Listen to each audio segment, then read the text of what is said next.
صلوا على خير البرية هاديا صلوا عليه وعزروه ووقروه والحمد لله الذي يهدي وما يهدي سواه ولا يعين وينصر. تمام قسم کی تعریفات حمد و ثنا اللہ رب العزت کے لیے لائق و زیبا ہے، جس کے قبض قدرت میں موت و حیات، عزت و ذلت، امیری اور غریبی، بیماری اور تندرستی اور ہر قسم کا نفع و نقصان ہے۔ بے شمار درود و سلام ہو محمد مصطفیٰ صلی اللہ علیہ وآلہ وسلم پر، جن کو اللہ رب العزت نے تمام جہان والوں کے لیے رحمت الہدایت بنا کر مبعوث فرمایا۔ اتنا درود و سلام ہو کہ اللہ رب العالمین ہم تمام لوگوں سے راضی ہو جائے صلی اللہ علیہ وآلہ وسلم۔ ابھی تک ہم آپ صلی اللہ علیہ وسلم کی جو زندگی ہے اس میں دوسری اور تیسری نبوی کا دور ہے، اور قرآن وحی کا سلسلہ جو ہے وہ شروع ہو گیا ہے، اور لوگوں کی تربیت کا کام بھی شروع ہو گیا ہے دار ارقم میں۔ تو ان دنوں میں، ان وقت میں جو قرآن کی ورسز نازل ہو رہی ہیں، ان کا جو مین ٹاپک ہے، جو ارلی مکن کہہ سکتے ہیں کہ مکہ کے شروعات میں جن قرآن کی ورسز نازل ہو رہی ہیں، ان کا مین تھیم جن 5 باتوں کی طرف ریوالو کر رہا ہے، ان میں سے پہلی بات جو ہے وہ توحید ہے۔ اور اس پر ہم نے بڑی تفصیل بات کی تھی کہ کس طرح سے عقیدے کی بنیاد پر، توحید کی بنیاد پر صحابہ کرام کے عقیدے کی اصلاح ہو رہی ہے، اور کس طرح تدریجاً ان کی تربیت ہو رہی ہے۔ اور اس کے بعد جو دوسرا ٹاپک تھا وہ ہے رسالت، کہ نبوت کی کیا ضرورت ہے، نبوت کس چیز کا نام ہے، نبوت کی ضرورت کیا ہے۔ اور اس کے بعد پھر آخرت ہے، آخرت میں جنت کا تذکرہ ہے، جہنم کا تذکرہ ہے، اور پھر قضا و قدر کا معاملہ ہے، اور پھر انسان کے کریشن کا پرپس، کہ انسان کو بنایا گیا ہے، انسان کو اللہ نے بنایا ہے تو اس کی وجہ کیا ہے، اس کا پرپس آف کریشن کیا ہے، مقصد کیا ہے، انسان کا مقصد حیات کیا ہے۔ ان 5 چیزوں پر ارلی مکن ایرا کی جو ورسز ہیں قرآن کی، وہ کہہ سکتے ہیں کہ روٹیٹ کر رہی ہیں، گھوم رہی ہیں۔ اور پھر ہم نے لاسٹ میں دیکھا تھا کہ دنیا میں ہر طرح کے لوگ ہیں، اور ہر طرح کے لوگوں کی اپنی ایک سجیشن ہے کہ دنیا کی سب سے بڑی ایشو، سب سے بڑے مسائل کیا ہیں، اور دنیا میں جو اتنی پریشانیاں ہیں اور اتنی برائیاں ہیں، ان کی وجہ کیا ہے۔ ہر آدمی اپنے اپنے اعتبار سے ایک سجیشن پیش کرتا ہے، کوئی غریبی کو کہتا ہے، کوئی کرپشن کو کہتا ہے، کوئی ویک لیڈرشپ کو کہتا ہے، کوئی ان ایکول ڈسٹریبیوشن آف ویلتھ کو کہتا ہے، الگ الگ ریزنس ہے۔ لیکن ہم نے دیکھا کہ جو سب سے بڑی وجہ جو ہے، سب سے بڑی پرابلم ہے اس سوسائٹی کے کرپشن میں، اس دنیا کے کرپشن میں، وہ کیا ہے؟ شرک اور کفر ہے۔ اور جتنی بھی برائیاں اس سوسائٹی میں آپ کو نکل کر دکھائی دیتی ہیں، چاہے اس کا تعلق کسی سے بھی ہو، ہر طرح کی برائی اس کا جو سورس ہے وہ یہی شرک اور کفر ہے۔ تمام کی تمام برائیوں کا جو سورس ہے وہ شرک اور کفر ہے۔ تو اللہ نے اس شرک اور کفر کو ایڈریس کیا ہے، اور شروعات کے مکن فیز میں اس پر بہت زیادہ فوکس کیا گیا ہے عقیدے کے تعلق سے۔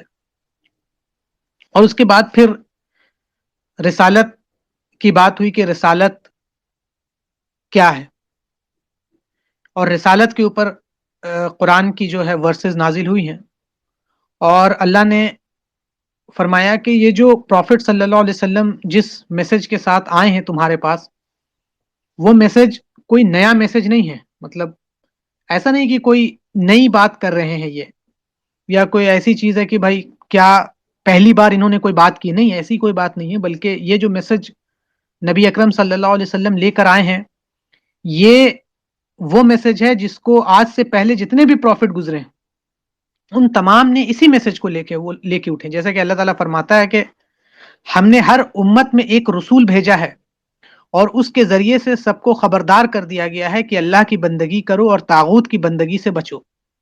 تو دیکھیں یہاں اللہ تعالیٰ نے صاف کہا ہے کہ جتنے بھی نیشن ابھی تک گزرے ہیں، ہر نیشن میں اللہ نے اپنے ایک میسنجر کو بھیجا ہے، اور اس میسنجر کا جو کام رہا ہے، اس میسنجر کی جو دعوت کی جو سینٹرل تھیم ہے، کہہ سکتے ہیں ہر میسنجر کی جو دعوت ہے وہ اس کا کرکس یہی ہے کہ اللہ کی بندگی کرو اور طاغوت کی بندگی سے بچو.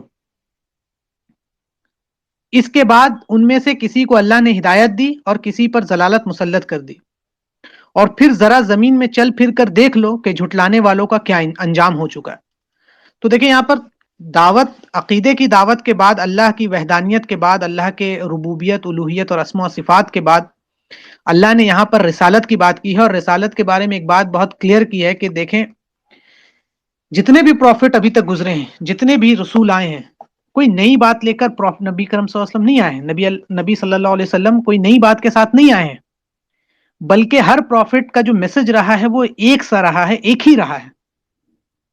ہاں، ہر پروفٹ کی شریعت الگ ہو سکتی ہے کہ کسی پروفٹ کے اندر شریعت کچھ اور ہو اور کسی پروفٹ کے اندر شریعت کچھ اور ہو، یہ الگ ہو سکتی ہے، لیکن جو کرکس ہے وہ ایک ہے.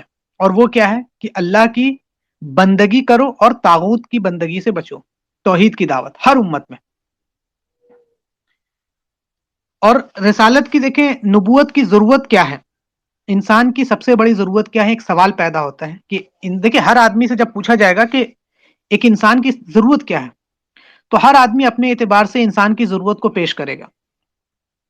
ٹھیک ہے، کوئی کہے گا کہ انسان کی ضرورت پیسہ ہے، کوئی کہے گا انسان کی ضرورت جو ہے وہ شادی ہے، کوئی کہے گا انسان کی ضرورت جو ہے وہ اچھی لائف ہے، اچھی جاب ہے، اچھا کھانا ہے. تو ہر اعتبار سے ایک انسان، انسانی سوچ اپنی اپنی ضرورت بیان کرتا ہے.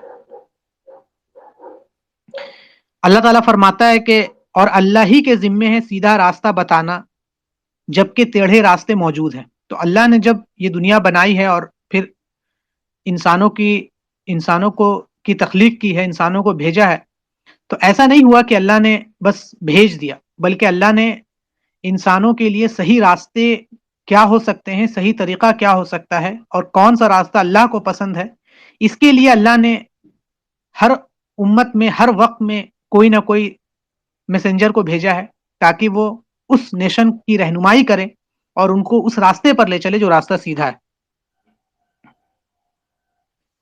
تو اس میں دیکھیں توحید اور رحمت اور ربوبیت کے دلائل پیش کرتے ہوئے یہاں نبوت کی بھی دلیل پیش کی گئی ہے کہ دنیا میں انسان کے لیے فکر و عمل کے بہت سے مختلف راستے موجود ہیں اور ممکن ہو سکتے ہیں اور پریکٹیکلی موجود بھی ہیں کہ ایک انسان فکری اعتبار سے، ایک انسان کے عمل کے اعتبار سے کئی راستے موجود ہیں، ہو بھی سکتے ہیں. اور یہ بھی صحیح بات ہے اور یہ بھی ظاہر بات ہے کہ سارے راستے ایک وقت حق والے راستے نہیں ہو سکتے. سچائی یہ ہے کہ اس میں سے ایک راستہ جو ہو سکتا ہے وہ صحیح ہو سکتا ہے، جو صحیح طریقے حیات بتاتا ہو انسان کا، جو صحیح نظریہ دیتا ہو، جو صحیح راستہ ہو. ان میں سے ایک ہی راستہ ہو سکتا ہے جو صحیح ہو سکتا ہے، باقی جو راستے ہوں گے وہ صحیح راستے نہیں ہوں گے. بیک وقت ایسا نہیں ہوگا کہ یہ بھی راستہ صحیح اور یہ بھی راستہ صحیح، ایسا ممکن نہیں ہے. اور یہ جو صحیح آئیڈیالوجی، صحیح نظریے اور صحیح راستہ جو ہے، اس سے واقف ہونا ہے یہ کون سا راستہ ہے، یہ انسان کی سب سے بڑی ضرورت ہے. تو یہ جو سوال پیدا ہوتا ہے کہ ایک انسان کی سب سے بڑی ضرورت کیا ہے، وہ یہ نہیں ہے کہ انسان کیسے کھائے، کیسے پیے، انسان پیسہ کتنا کمائے، انسان پڑھے کیا، نہیں، یہ نہیں ہے، بلکہ جو راستہ اس کے رب تک لے جاتا ہے، جو بندگی کا صحیح طریقہ بتاتا ہے، جو بتاتا ہے کہ بندگی کرنی کیسے ہے، جو بتاتا ہے کہ رب کی معرفت کیا ہے، وہ راستہ کا پہچان ہونا انسان کی سب سے بڑی ضرورت ہے.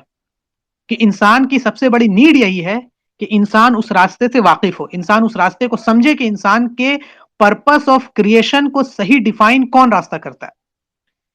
کیونکہ بہت بڑا سوال ہے نا کہ آپ کیوں پیدا کیے گئے. آپ دنیا میں جب غور و فکر کریں گے تو آپ کو دنیا کی کوئی ایسی چیز نہیں ملے گی جو بغیر کسی پرپس کے پیدا کی گئی ہو یا بغیر کسی پرپس کے ہیومن نے بھی کریٹ کیا ہو. آپ چھوٹی سے چھوٹی چیز کو اٹھا لیں، ہیومن میڈ ہی، مین میڈ ہی چیز کو اٹھا لے، تو آپ دیکھیں گے کہ اس کا کہیں نہ کہیں کسی نہ کسی وقت میں کوئی پرپس رہا تھا. الگ بات ہے کہ بعد میں اس کا پرپس ختم ہو گیا نئی ٹیکنالوجی کے آنے کے بعد، لیکن کسی نہ کسی پرٹیکولر ٹائم میں اس سے ایک بات پتا چلا کہ ہر چیز جو کریٹ ہوئی ہے وہ ایک پرپس کے تحت کریٹ ہوئی. تو انسان جو اتنا کمپلیکس اسٹرکچر ہے اور تمام کریشن میں جس کو پرائرٹی حاصل ہے، اس کے پرپس آف کریشن کا مقصد جاننا اور پھر صحیح مقصد کیا ہے، صحیح راستہ کیا ہے، اس کا جاننا انسان کی سب سے بڑی ضرورت ہے، بلکہ اصل بنیادی ضرورت یہی ہے انسان کی. اور دوسری جتنی بھی تمام چیزیں ہیں تو انسان کی صرف ان ضرورتوں کو پورا کرتی ہے جو ایک اونچے درجے کا جانور ہونے کی حیثیت اس کو لاحق ہوا کرتی ہے. جیسے اس کا کھانا، کیا کھائے گا، کیا پیے گا، وہ ضرورت ہے، کیسے رہے گا، کیا لباس پہنے گا، یہ سب کیا ہے، یہ سب سیکنڈری ضرورت ہے کہ ٹھیک ہے انسان ایک سویلائزڈ کیسے رہے گا، وہ ضرورت پورا کرتی ہے. مگر یہ ایک ضرورت ایسی ہے جو انسان ہونے کی حیثیت سے اس کو لاحق ہوتی ہے کہ انسان انسان کیوں ہے. اس کے لیے جس ضرورت کی سب سے زیادہ ضرورت ہے وہ وہی ہے کہ اگر پوری نہ ہو تو اس کے معنی یہ ہے کہ انسان کی ساری زندگی ہی ناکام ہے. مطلب انسان کیوں ہے، آخر انسان کو ایسا بنایا کیوں گیا ہے، آخر انسان کے پرپس، انسان کو پیدا کرنے کا پرپس کیا ہے. آخر انسان مر جائے گا یا اگر اس کا خاتمہ ہو جائے گا تو اس کا کیا بنے گا، کیا وہ مٹی میں ختم ہو جائے گا یا کچھ بنے گا. تو یہ جو پرپس آف کریشن ہے اور اس کے بعد کی جو چیزیں ہیں، اس کا جاننا ہر انسان کی سب سے بڑی ضرورت ہے. اب آپ اس بات پہ تھوڑا غور کیجئے کہ جس اللہ رب العزت نے، جس خدا نے آپ کو، انسان کو وجود میں لانے سے پہلے، کریٹ کرنے سے پہلے انسان کے لیے جتنے بھی اس کی ضرورت کے سامان ہیں وہ پہلے مہیا کر دیا، اور جس کے وجود میں آنے کے بعد، انسان وجود میں آنے کے بعد جو چیز اس کی حیوانی زندگی کو، مطلب اس کا جو انسٹنکٹ ہے، جو نفس ہے، نفس جو حیوانی زندگی ہے، جیسے اس کا کھانا ہے، اس کا پینا ہے، اس کا لباس ہے، یہ جو بھی چیز ہے، اس کے لیے جتنے بھی ضرورت کے سامان ہیں اللہ نے سب کو پورا کر رکھا. اس کے پیدا، دیکھیں ایک بچہ جب پیدا ہوتا ہے تو اس کے لیے سب کچھ اویلیبل ہے. وہ کیا کھائے گا اس کے لیے اللہ نے پورا نیچر بنا رکھا ہے، پورا ایک ایکو سسٹم تیار ہے، وہ کیسے رہے گا، ایک سوسائٹی تیار ہے، ایک سیولائزیشن تیار ہے، سب کچھ ہے. تو اس کی حیوانی زندگی کو، اس کے نفس کو، اس کی جتنی بھی ضرورت ہے اس کے پورا کرنے کے لیے جتنے بھی چیز ہیں اللہ نے سب کا انتظام کر رکھا ہے. تو اب آپ یہ بتائیے کہ اللہ رب العزت نے، جس خدا نے انسان کے حیوانی زندگی کے بارے میں اس کی ضرورت کو پورا کرنے کے لیے سارا کچھ تیار کر رکھا ہے، تو ایک آدمی یہ کیسے توقع رکھے کہ اللہ نے انسان کی جو سب سے بڑی ضرورت ہے کہ پرپس آف کریشن، مقصد، سیدھا راستہ، اس کو پورا کرنے کے لیے اللہ نے کیسے کوئی بندوبست نہیں کیا ہوگا. تو یہ بڑا سوال ہے، ایک انسان سوچنا چاہیے اس پر. تو یہی جو بندوبست ہے کہ جو انسان کی سب سے بڑی ضرورت ہے، اس بندوبست کو جو پورا کیا گیا ہے وہ نبوت کے ذریعے پورا کیا گیا، کہ نبوت ہی وہ لنک ہے جس کے ذریعے انسان ہیومن کے پرپس آف کریشن کو سمجھتا ہے، صحیح راستے کو سمجھتا ہے، غلط راستے کو سمجھتا ہے، اور مقصد حیات کو سمجھتا ہے. اگر یہ نبوت کے سلسلے کو ختم کر دیا جائے تو پھر انسان اور جانور میں کوئی فرق نہیں رہے گا. بس یہی ہے کہ وہ 4 ہاتھ سے کھاتے ہیں، ہم 2 ہاتھ سے کھاتے ہیں. ان کے تن ڈھکنے کے لیے کچھ نیچر کی چیزیں ہیں، جیسے ان کا اسکن ہے، اس کے اوپر بال ایسے ہیں جس سے وہ اپنے آپ کی حفاظت کرتے ہیں نیچرل کلیمٹیز سے، اور ہم اس کے لیے نیچر سے چیزوں کو ایکسٹریکٹ کر کر پھر اس کو بنا کر اور کپڑے کی شکل میں پہنتے ہیں. بہت زیادہ فرق نہیں بچے گا اگر اس نبوت کے سلسلے کو یا اس لنک کو ہٹا دیا جائے. تو ہم میں اور جانوروں میں کوئی فرق نہیں رہے گا، کیونکہ وہ بھی پیدا ہوتے ہیں، ہم بھی پیدا ہوتے ہیں. وہ اپنے کھانے کے لیے شکار کرتے ہیں اور ہم اپنے کھانے کے لیے ایجوکیشن حاصل کرتے ہیں اور پھر کام کرتے ہیں. وہ بھی اپنے جنریشن کو بڑھانے کے لیے سیکس کرتے ہیں اور ہم بھی شادی کے بعد وہ چیز کرتے ہیں. پھر وہ بھی مر جاتے ہیں اور ہم بھی مر جاتے ہیں. تو فرق کہاں رہا؟ بس یہی ہے کہ ہمارا اسٹینڈرڈ تھوڑا سا اونچا ہوگا یا ہمارا وے ہوگا وہ تھوڑا الگ ہوگا.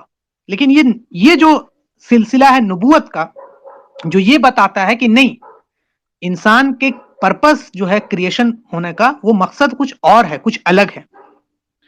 اگر کوئی انسان نبوت کو نہیں مانتا ہے تو وہ ذرا بتائے کہ آپ کے یا ان کے خیال میں اللہ نے انسان کے ہدایت کے لیے اور کون سا انتظام کر رکھا ہے. مطلب انسان کے لیے کیا صحیح ہے اور کیا غلط ہے، یہ تو وہی بتائے گا جو اس کو پیدا کیا ہے. تو اس نے اور کون سا انتظام کر رکھا ہے؟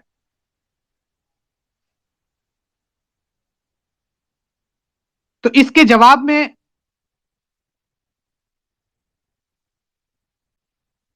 کہ انسان یہ نہیں کہہ سکتا ہے کہ اللہ نے ہمیں راستہ تلاش کرنے کے لیے عقل اور فکر دے رکھی ہے. ایک انسان کہہ سکتا ہے نا کہ بھائی اللہ نے ہمیں عقل دی ہے جس سے ہم اس تک پہنچیں گے، کیونکہ انسانی عقل جو بھی ہے اور انسانی جو فکر ہے پہلے ہی بے شمار راستے ایجاد کر کے بیٹھی. آپ دیکھیے کہ خود ایک سنگل سی آئیڈیالوجی آپ اٹھائیں آج کے زمانے میں، لبرلزم، تو آپ لبرلزم کے اندر 10 سے زیادہ لبرلزم کے ڈیفرنٹ برانچز کو آپ دیکھیں گے، اور ہر آدمی یہ دعویٰ کرتا ہے کہ یہ راستہ جو ہے وہ صحیح ہے. انسان اپنے عقل کی بنیاد پر ہزاروں راستے ایجاد کر رکھے ہیں اور جو کہتا ہے کہ یہی صحیح ہے، اور جب آپ اس کے تہ تک پہنچیں گے تو آپ کو صرف اور صرف ناکامی ملے گی. اور کوئی انسان یہ بھی نہیں کہہ سکتا ہے کہ اللہ نے ہماری رہنمائی کے لیے کوئی انتظام ہی نہیں کیا ہے.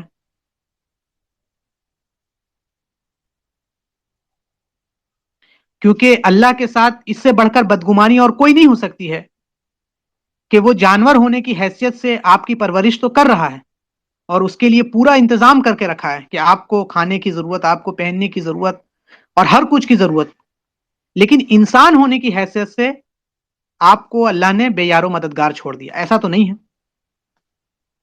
تو اس انسان ہونے کی حیثیت سے اللہ نے انسانوں کو صحیح راستے کے لیے، مقصد، انسانیت کے مقصد کے لیے سمجھنے کے لیے، صحیح راستے کو اختیار کرنے کے لیے اللہ نے جو سلسلہ شروع کیا ہے وہ سلسلہ کیا ہے؟ رسالت کا ہے، نبوت کا ہے. کہ جس میں، اور اللہ کی شان یہ نہیں ہے کہ اللہ ہر ایک بندے سے انفرادی طور پر وہ ہے کلام کرے، اور بندے کا یہ شان نہیں ہے کہ وہ اللہ سے کلام کرے. تو اللہ اپنے بندوں میں ایک مخصوص بندے کو چنتا ہے اور ان کے ذریعے پھر دنیا کے لیے، دنیا کے صحیح اور غلط کے لیے، دنیا انسانیت کے لیے اچھائی اور کیا ہے اور برائی کیا ہے اس کے لیے پھر اپنے ہدایات جاری کرتا ہے. اور یہی یہ جو سلسلہ ہے اور یہ نبوت اور رسالت کا سلسلہ ہے.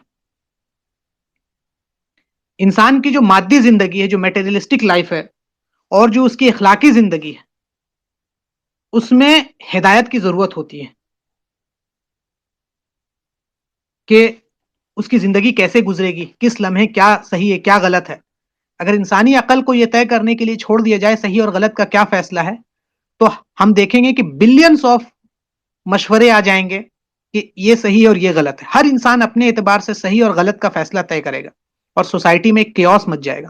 اور آج جو کرپشن پوری دنیا دیکھ رہی ہے، آج جو سوسائٹی یہ دیکھ رہی ہے کہ ظلم ہے ہر جگہ، جبر ہے، اس کی وجہ یہی ہے کہ ہم نے اللہ کے ہدایت سے منہ موڑ کر انسانوں کو یہ طے کرنے کے لیے چھوڑ دیا ہے کہ صحیح اور غلط کیا. تو جتنی بھی برائی پوری دنیا میں موجود ہے اس کا جو بیسک سورس ہے، جو سورس ہے، وہ کفر اور شرک ہے. تو اس کے لیے اللہ تعالیٰ نے انسان کے لیے شعوری رہنمائی کی ضرورت ہے.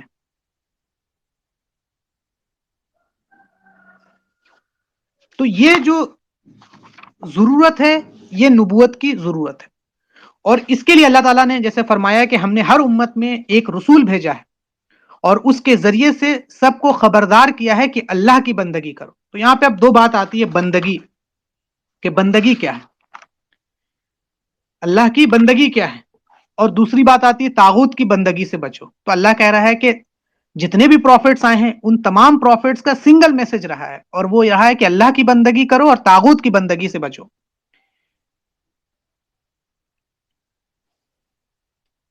دیکھیں عبادت کا جو معاملہ یہاں پر ہے نا، عبادت، بندگی، عبادت، اللہ کی عبادت کرو. تو اب اگر حکم دے دے اللہ کہ اللہ نماز پڑھو اللہ کے لیے، تو کیسے نماز پڑھو؟ نماز کا کیا طریقہ ہوگا؟ نماز کہتے کس چیز کو ہے؟ یا اللہ تعالیٰ کہہ رہا ہے کہ تم نشہ نشے والی چیزوں سے بچو. تو نشے والی چیزوں کو ڈیفائن کون کرے گا؟ تو اس کے لیے اللہ نے صرف حکم نہیں دیا ہے، بلکہ اس حکم کا جو مطلب ہوگا، صحیح مطلب، اس کو سمجھانے کے لیے پھر اللہ نے پروفٹس کا سلسلہ شروع کیا ہے کہ اللہ جو حکم دے رہا ہے وہ حکم کیا ہے، اس کا معنی کیا ہے، اس کا طریقہ کیا ہے، اس کو اختیار کیسے کرنا ہے. اللہ کسی چیز سے بچنے کو کہہ رہا ہے تو کس چیز سے بچنے کو کہہ رہا ہے، کتنا بچنا ہے، کیسے بچنا ہے، کہاں تک بچنا ہے، یہ سب کو ڈیفائن کرنے کے لیے پھر کیا ہے، اللہ نے کیا کہہ رہا ہے، اللہ پروفٹس کا سلسلہ جاری کیا ہے. عبادت کیا ہے؟ صرف جان لینا ضروری نہیں چیزوں کو کہ ایک انسان پڑھ لیا اور سمجھ گیا ٹھیک ہے، نہیں، بلکہ اس کا مطلب بھی جاننا ضروری ہے کہ کوئی چیز ہے تو اس کا صرف جان لینا ضروری نہیں کہ میں جان لیا، بلکہ اس کا مطلب بھی جاننا ضروری ہے. تو عبادت کیا ہے کہ اللہ کی غلامی، اللہ کا جو حکم ہو، جو بھی حکم ہو، اس کے آدمی انسان اپنے آپ کو جھکا دے، دل سے اس بات کا اقرار کرے، اور پھر صرف دل سے اقرار نہ کرے بلکہ اس کے لمس بھی اس بات کی گواہی دے. جیسے ایک آدمی ہے اور وہ کہہ رہا ہے کہ میں اللہ پر ایمان لایا اور دین اسلام کو میں اپنا دین مانتا ہوں اور میں کلمہ پڑھتا ہوں اور میں محمد صلی اللہ علیہ وسلم پر ایمان لاتا ہوں، لیکن اس کے جو اعمال ہوں وہ اس کی گواہی الٹ دے رہے ہوں، اس کے اپوزٹ گواہی دے رہے ہوں، تو ہم یہ کہیں گے کہ یہ دعویٰ جھوٹا ہے. زبان سے تو ایک انسان اس بات کا اقرار کر رہا ہے لیکن اس کا عمل کچھ اور کہہ رہا ہے. تو یہ عبادت کا صحیح معنی نہیں ہے. دل سے تسلیم ہو کہ میری تمام خواہشات، میری تمام رائے، میری تمام نظریات، وہ سب اللہ کے سامنے سرنڈر، سب سرنڈر. جو اللہ کا حکم ہے وہی میرا حکم ہے، وہی اسی کو میں مانوں گا. جدھر اللہ کا حکم چلے گا ادھر چلوں گا. اس کے بعد اس بات کو تسلیم کرنے کے بعد اللہ نے جو اس پر فرائض رکھے ہیں، نماز ہے، زکوٰۃ ہے، حیثیت کے اعتبار سے روزہ ہے اگر اس میں طاقت ہے، اور حج ہے اس کے پاس اگر استطاعت ہے تو اس کو پورا کر. یہ بندگی ہے. اس چیز کی دعوت تمام رسول نے، تمام پروفٹس نے دی ہے کہ اللہ کی بندگی اختیار کرو، اپنے آپ کو سرنڈر کر دو اللہ کے خواہشات. اللہ جس بات کو چاہتا ہے اپنی خواہشات کو اللہ کے سامنے سرنڈر کر دو. اس کے بعد کیا ہے کہ دوسرا کام جو پروفٹس کو بھیجا گیا اس کو کیا بھیجا بتا کے کہ طاغوت کی بندگی سے بچو. تو طاغوت کیا ہے؟ طاغوت جو ورڈ آیا طغا، مطلب اللہ کی جو فرما برداری ہے اس سے کیا ہونا، باہر نکل جانا ایک انسان کا، اللہ کی فرما برداری سے ایک انسان کا باہر نکل جانا. تو اللہ کہہ رہا ہے کہ پھر پروفٹس نے جو بات کی ہے وہ صرف یہ نہیں کہا کہ اللہ کی بندگی کرو، نہیں، بلکہ طاغوت کی بندگی سے بچو بھی. طاغوت کون ہے؟ طاغوت کے تعلق سے امام ابن قیم رحمۃ اللہ علیہ فرماتے ہیں کہ 5 طرح کے. ایک تو ہے جو شیطان،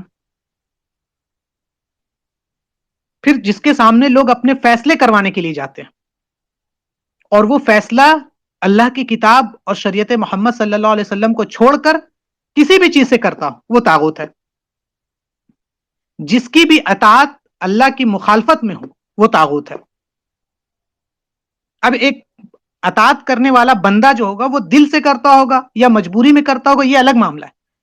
لیکن جس کی ہو رہی ہے اور وہ اس بات پر راضی ہے، خوش ہے، اور جس کے پاس لوگ اپنے فیصلے کروانے کے لیے جا رہے ہیں اور جو کتاب اللہ کو چھوڑ کر کسی اور چیز سے فیصلہ کر رہا، وہ طاغوت ہے.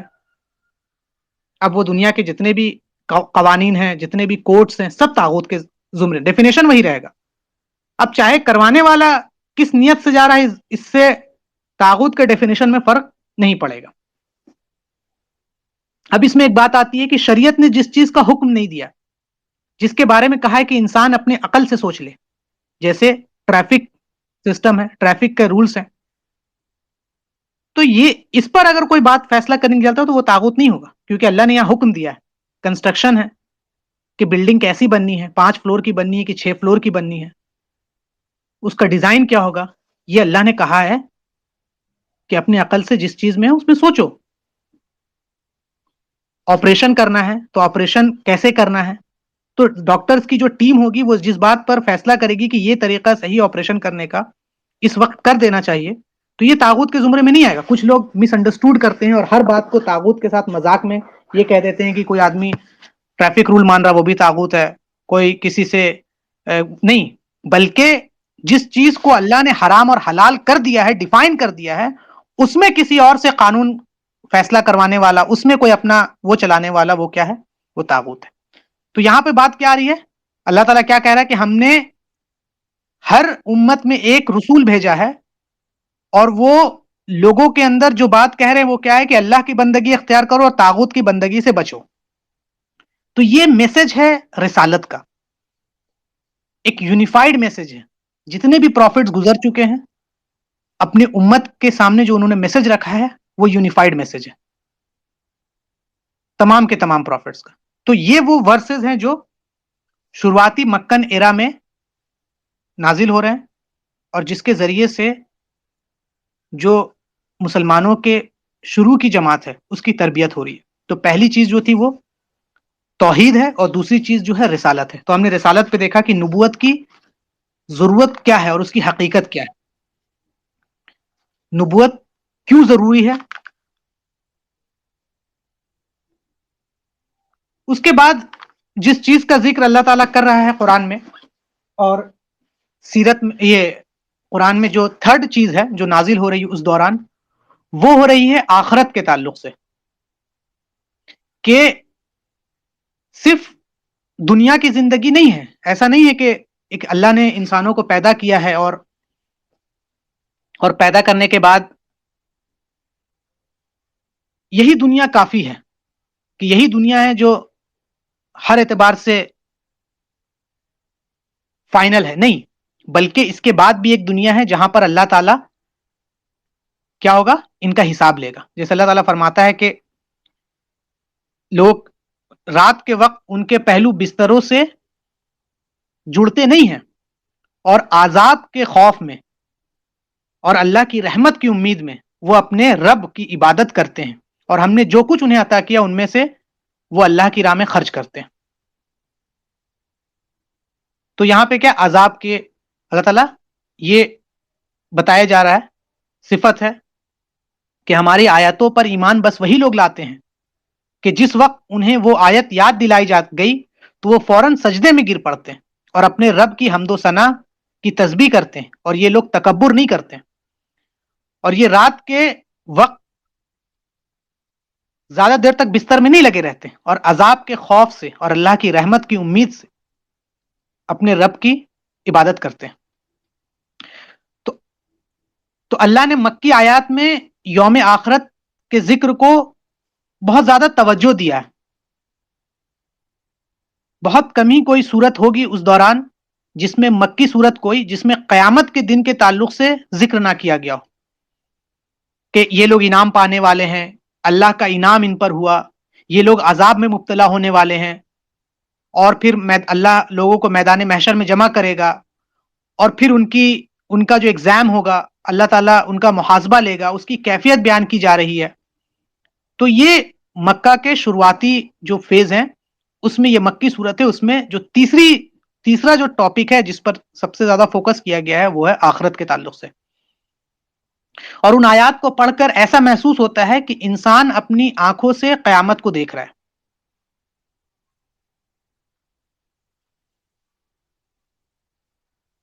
جیسے اللہ تعالیٰ فرما رہا ہے کہ اور انہوں نے اللہ کی قدر نہیں کی جیسا کہ اس کی قدر کرنے کا حق ہے، اور قیامت کے دن ساری زمین اس کی مٹھی میں ہوگی اور آسمان بھی اس کے دائیں ہاتھ میں لپٹے ہوں گے، اور وہ پاک ہے اس شرک سے، بالا تر ہے جو لوگ کرتے ہیں۔ اور سور میں پھونکا جائے گا تو جو کوئی آسمانوں اور زمین میں ہے بے ہوش ہو جائے گا سوائے اس کے جسے اللہ چاہے۔ پھر اس میں دوسری بار پھونکا جائے گا تو یکا یک کھڑے ہو جائیں گے اور دیکھنے لگیں گے کہ زمین اپنے رب کے نور سے چمک اٹھے گی، اور اعمالوں کی جو کتاب ہے وہ سامنے رکھ دی جائے گی، اور انبیاء اور گواہ لائے جائیں گے، اور لوگوں کے درمیان حق کے ساتھ فیصلہ کیا جائے گا، اور ان پر ظلم نہیں کیا جائے گا۔ ہر انسان نے جو عمل کیا ہوگا اس کا پورا پورا بدلہ دیا جائے گا، اور جو کچھ وہ کر رہے ہیں اللہ اس کو خوب جانتا ہے۔ اور جن لوگوں نے کفر کیا وہ جہنم کی طرف گروہ در گروہ ہانک دیے جائیں گے، حتیٰ کہ جب وہ اس کے پاس پہنچیں گے تو اس کا دروازہ کھول دیا جائے گا، اور اس کے درمیان ان سے کہیں گے کہ کیا تمہارے پاس تمہیں میں سے رسول نہیں آئے تھے؟ تمہیں میں سے کوئی رسول نہیں آئے تھے جو تم پر تمہارے رب کی آیتیں پڑھتے تھے اور تمہیں تمہاری اس دن کی ملاقات سے ڈراتے تھے؟ تو دیکھیں دو بات آ رہی کہ یہاں سوال ہوگا کہ کیا تمہارے پاس تمہیں میں سے رسول نہیں آئے تھے جو تمہارے رب کی آیات تمہارے سامنے پڑھ کر سناتے تھے کہ اللہ کی بندگی کا طریقہ کیا ہے، اللہ کی بندگی کرنا ہے تمہیں اور طاغوت کی بندگی سے بچنا ہے، اور اللہ کا یہ فیصلہ ہے، اللہ یہ حکم دیتا ہے، اس چیز سے بچنے کو کہتا ہے، اس چیز کو کرنے کو کہتا ہے، اور پھر تمہیں قیامت کے دن سے ڈراتے نہیں تھے؟ کیا تمہیں یہ نہیں بتایا جاتا تھا کہ دنیا کی زندگی حقیقت نہیں ہے صرف، بلکہ دنیا کے ساتھ ساتھ آخرت کا بھی معاملہ ہے، اور ایک دن ایسا آئے گا جب تم اپنے رب سے جا ملو گے اور تمہارا حساب و کتاب ہوگا؟ وہ کہیں گے کہ کیوں نہیں، لیکن کافروں پر عذاب کا فیصلہ ہو چکا ہے، انہیں کہا جائے گا تم جہنم کے دروازوں میں داخل ہو جاؤ اور ان میں تم ہمیشہ رہو گے، چنانچہ تکبر کرنے والوں کا یہی ٹھکانہ بہت برا ہے، اور جو لوگ اپنے رب سے ڈرتے رہیں گے وہ جنت کی طرف گروہ در گروہ لے جائے جائیں گے، حتیٰ کہ وہ ان کے پاس پہنچیں گے اور اس کے دروازے کھول دیے جائیں گے اور اس کے دربان ان سے کہیں گے تم پر سلام ہو، تم پاکیزہ رہ، اب تم اس میں ہمیشہ کے لیے داخل ہو جاؤ۔ تو دیکھیں قرآن نے بڑے ہی جنت کے اوصاف نہایت واضح انداز میں بیان کیے، اور جس سے صحابہ کرام کی جو جماعت تھی ان کے دلوں پر ایک اثر ہوتا تھا، جب جہنم کا بیان ہوتا تھا تو ان کے دل پر ایک اثر ہوتا تھا، وہ خوف سے لرز جاتے تھے اور دعا کرتے تھے کہ اللہ تعالیٰ ہمیں اس آگ سے بچا کے رکھنا۔ یہ تربیت کا سلسلہ شروع ہو رہا ہے، اور جب جنت کا ذکر ہوتا تھا اور اس کی نعمت کے ذکر ہوتے تھے تو پھر وہ خوش ہوتے تھے کہ اللہ تعالیٰ اور جنت کے لیے اللہ سے دعا کرتے تھے۔ قرآن میں جنت کے تعلق سے جو بیان ہے وہ بہت بے مثال ہے، کہ جنت میں کئی دروازے ہیں، اس کے کئی درجات ہیں، اس میں بہتی ہوئی نہریں ہیں، جاری چشمے ہیں، اس میں محلات ہیں، اس میں خیمے ہیں، طرح طرح کے پیڑ ہیں، سدرۃ المنتہا ہے، طوبہ ہے، اور قرآن نے اہل جنت کو ملنے والی نعمت، اس کے لباس ہیں، اس کے زیورات ہیں، اس میں بستر ہیں، اس میں قالین ہیں، ان کے خادم ہیں، ان کی بیویاں ہیں، اور پھر اہل جنت کی آپس کی باتیں ہیں، ان چیزوں کو ذکر کیا ہے، اور اہل جنت کو ملنے والی سب سے اعلیٰ نعمت اور ان کے اظہار، جب وہ اظہار کریں گے اللہ کے سامنے شکر کا، اس کی وضاحت کی ہے۔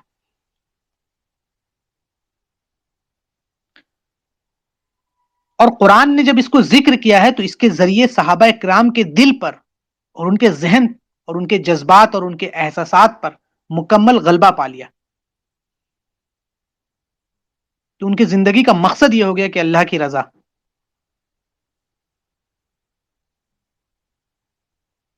کہ جس نے جنت کو بنایا اس کی اطاعت اور اس کے نعمت کا حصول ان کی زندگی کا مقصد بن گیا۔ پھر ان کو دنیا کے لیے محنت نہیں کرنی، یہ نہیں کہ دنیا میں کیا مل جائے، وہ ہر چیز اپنا ایٹیٹیوڈ جو تیار کر رہے ہیں وہ جنت کو سامنے رکھ کے کر رہے ہیں، اس کی نعمت کو سامنے رکھ کے کر رہے ہیں۔ اب جیسے شروعات میں کئی ایسے آیات نازل ہوئی کہ جنت کا بے مثال ہونا، کہ اللہ فرما رہا ہے کہ کوئی انسان نہیں جانتا ہے کہ اس کے اعمال کے بدلے ان کے لیے آنکھوں کی ٹھنڈک کی کون کون سی چیزیں پوشیدہ رکھی گئی، کوئی انسان اس بارے میں سوچ بھی نہیں سکتا ہے۔ انسان کی سوچ محدود ہے، لا محدود نہیں ہے، لمیٹڈ ہے، انسان کبھی اس تک پہنچ بھی نہیں سکتا ہے۔ ہاں لیکن اللہ نے جو تذکرہ کیا جنت کا، وہ جیسے کہ ہم نے لاز بات کیا ہے کہ وہ اسلوب میں بات کر رہا اللہ تعالیٰ، انہی لوگوں کے اسلوب میں جن لوگوں پر قرآن اتر رہا اس وقت، تاکہ وہ ان چیزوں کو کنیکٹ کر سکے، ان کے دل پر یہ بات بیٹھ جائے۔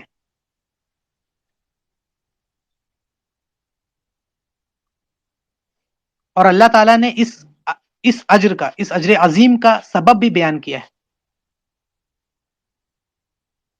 کہ اس وقت ان کی تیاری ہو رہی ہے، اس وقت فرسٹ فیز میں کہ تمہیں یہ جنت کیوں ملے گا، تو اللہ تعالیٰ ان کو بتا رہا ہے کہ تمہیں یہ جنت ملے گا، وہ ہے قیام اللیل، شروعات ہے رات کا قیام۔ رات کا قیام انشاءاللہ ہم لوگ آگے بھی بات کریں گے، اور پہلے بھی بات کی ہے کہ کس طرح رات کا قیام جو ہے وہ اسپریچویلٹی کے لیے، انسان کے روحانیت کو مضبوط کرنے کے لیے، انسان کے عزم کو مضبوط کرنے کے لیے بہت امپورٹنٹ ہے۔ اور پھر انفاق فی سبیل اللہ، اللہ کے راہ میں خرچ کرنے جیسے عظیم اعمال کے بدلے میں انہیں یہ انعامات حاصل ہوگا۔ تو صحابہ کرام کی جو جماعت ہے وہ ان چیزوں کے لیے کوشش کر رہی ہے، اللہ تعالیٰ بتا رہا ہے کہ تمہیں یہ انعام ملے گا، تم اپنے رب سے ملو گے، تو رب سے ملنے کی تمنا میں وہ تڑپ رہے ہیں اور دنیا میں سب کچھ قربان کرنے کو تیار ہے۔ یہ وہ تیاری ان کی ہو رہی ہے. پھر جنت کے درجات بتائے جا رہے ہیں کہ سب اہل جنت ایک جیسے نہیں ہوں گے، ایک درجے پہ نہیں ہوں گے. کسی کی نیکی بہت زیادہ ہوگی، کسی کی نیکی کم ہوگی، تو اس اعتبار سے ان کے جنت میں درجے ہوں گے. اللہ تعالیٰ فرما رہے ہیں کہ اور جو اس کے حضور مومن بن کر حاضر ہوگا جبکہ اس کے نیک اعمال کیے تو انہی لوگوں کے درجے بلند ہیں. تو درجے الگ الگ ہوں گے. ایمان لانے والے اولیاء اللہ اپنے اپنے ایمان اور تقوی کے لحاظ سے ان کو درجات حاصل ہوگا. جیسے اللہ فرما رہا ہے کہ کس طرح ہم نے بعض کو بعض پر فضیلت دی ہے اور یقیناً آخرت درجوں میں بڑھ کر ہے اور فضیلت دینے میں بھی بڑھ کر ہے. پھر اللہ تعالیٰ آگے فرما رہا ہے اور جو لوگ ایمان لائے اور ان کی اولاد نے بھی ایمان کے ساتھ ان کی پیروی کی تو ہم ان کی اولاد کو جنت میں ان سے ملا دیں گے اور ان کے عمل میں سے کچھ بھی کم نہ کریں گے اور ہر انسان اس کے عوض جو اس نے کمایا ہے وہ اس کو ملے گا. پھر جنت کی نہریں کی بات ہو رہی. یہ جتنی بھی چیزیں صحابہ کرام کی جماعت پر اتری وہ ان کی تربیت ہو رہی ہے، کیونکہ ہم نے ابھی جو ٹاپک ہمارا وہ یہی ہے. اور وہ کیا ہے کہ مکی زندگی میں مکی دور میں تعلیم اور تربیت کا اہتمام جو ہو رہا ہے. مکی دور میں عقیدے اور نظریات کی تعلیم اور اصلاح، ابھی ان کی تعلیم اور تربیت ہو رہی ہے، ان کی نظریات کی تعلیم ہو رہی ہے. پھر ان کو تیار کیا جا رہا ہے کہ دنیا کی زندگی کافی نہیں ہے. اب ایک انسان اگر دنیا کی زندگی کو لمیٹڈ مان لے، کہے کہ دنیا ہی کی زندگی سب کچھ ہے، تو آپ دیکھیے کہ اس کے عمل کیسے ہو جائیں گے. پھر وہ ہر چیز کو دنیا کے اعتبار سے مٹیریلسٹک انداز میں سوچے گا کہ مسلمان یہاں پس رہے ہیں، مسلمان یہاں پریشان حال ہیں، کیوں ہم ہی کیوں؟ کوئی ظالم بادشاہ ہے جس نے لاکھوں کا قتل کیا ہے لیکن اس کو کوئی چھونے والا نہیں ہے.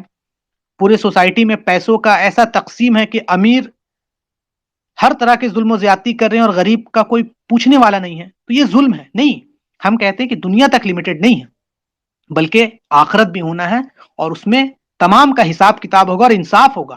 تو پھر ایک انسان کا سوچنے کا نظریہ الگ ہو جاتا ہے. پھر وہ دنیا کی ٹیمپروری خواہشات کے لیے، ٹیمپروری فائدے کے لیے آخرت کا پرماننٹ فائدہ نہیں گنوانا چاہتا ہے. پھر وہ سوچتا ہے ٹھیک ہے دنیا میں کچھ دن کی مصیبت آ جائے گی لیکن آخرت میں کامیابی چاہیے. تو ایٹیٹیوڈ میں تبدیلی آ جاتی ہے. تو اور اس کے لیے ضروری ہے کہ پھر اس کی تربیت ہو. تو یہ وہاں پر تربیت ہو رہی ہے. پھر اللہ تعالیٰ فرما رہا ہے کہ اس جنت کی صفت جس کا کس سے وعدہ کیا گیا ہے؟ متقین لوگوں سے، جو متقی ہیں، کہ اس میں پانی کی نہریں ہیں جو بدلنے والا نہیں ہے، دودھ کی نہریں ہیں جس کا ذائقہ بھی کبھی تبدیل نہیں ہوگا، اور ایسی شراب کی نہریں ہیں جو پینے والوں کے لیے لذیذ اور صاف و شفاف شہد کی نہریں ہیں، اور وہاں ان کے لیے ہر طرح کے پھل ہوں گے اور ان کے رب کی طرف سے مغفرت ہوگی. اب کوئی یہ کہتا کہ بس جنت میں یہی سب نہیں. جنت ایک ایسی جگہ ہے کہ ایک انسانی عقل سوچ بھی نہیں سکتا اس میں وہ کیا کیا نعمت ہو سکتا اس کے لیے. ایک انسانی عقل کبھی اس بات تک پہنچ نہیں سکتا. یہ تو کچھ چیزوں کو بتایا جا رہا ہے تاکہ ان کی تربیت ہو، تاکہ وہ کنیکٹ کر سکے چیزوں کو. اس زمانے میں ایک باغ ہو اور باغ میں مسند لگا ہو اور اس میں نہر ہو، یہ بہت اعلیٰ چیز سمجھی جاتی تھی، سکون کی نشانیوں میں سے. تو جنت میں ایک ڈسکرپشن آ رہا تھا کہ ان کی تیاری ہو رہی ہے. پھر جنت کے چشمے کے بارے میں کہ جنت میں ایسے بے شمار چشمے ہیں جس میں ہر طرح کے الگ الگ شربت ہوں گے اور ان کا الگ الگ ذائقہ ہوگا. جیسا اللہ تعالیٰ فرما رہا ہے بے شک متقی لوگ باغوں اور چشموں میں ہوں گے. پھر اللہ تعالیٰ فرما رہا ہے کہ بے شک متقی لوگ چھاؤں اور بہتے چشموں میں ہوں گے. پھر اللہ سے ڈرنے والوں کے لیے دو باغات ہیں، ان دونوں باغوں میں 2 چشمے جاری ہوں گے. پھر اللہ آگے فرما رہا ہے کہ ان میں جوش مارتے ہوئے چشمے ہوں گے. تو جنت میں 2 چشمے ایسے ہیں جن کا خالص پانی بغیر کسی پریشانی کے ویسے لوگ پیئیں گے جو اللہ سے زیادہ ڈرتے ہیں. نیک لوگ جو ہوں گے اس میں مزید اور ٹیسٹ بڑھ جائے گا. اللہ تعالیٰ آگے فرما رہا ہے بے شک نیک لوگوں کے لیے ایسے جام ہیں جس میں کافور کی ملاوٹ ہوگی. وہ ایک چشمہ ہے جس سے اللہ کے بندے پیئیں گے اور جدھر چاہیں گے اس کی شاخیں نکال کر لے جائیں گے. پھر دوسرا چشمہ جو ہے اس کے تعلق سے اللہ فرما رہا ہے کہ بے شک نیک لوگ ضرور نعمتوں میں ہوں گے اور مسندوں پر بیٹھے دیکھ رہے ہوں گے. ان کے چہروں پر آپ نعمتوں کی تازگی محسوس کریں گے. انہیں مہر لگی ہے، خالص شراب پلائی جائے گی، اس پر کستوری کی مہر لگی ہوگی، لہذا شائقین کو اسی کا شوق کرنا چاہیے، اور اس میں تسنیم کی آمیزش ہوگی، جو ایک چشمہ ہے جس سے اللہ کے مقرب بندے، جو نیک بندے ہیں، جو اللہ کے قریب بندے، وہ پئیں گے۔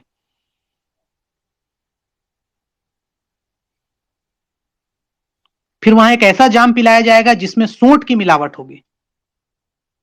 پھر جنت کے جو درخت کے بارے میں آیا ہے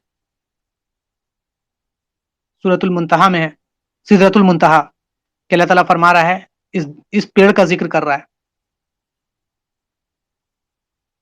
اور اسی کے قریب اللہ کے رسول صلی اللہ علیہ وسلم نے جبریل امین کو ان کی اصلی شکل میں دیکھا ہے۔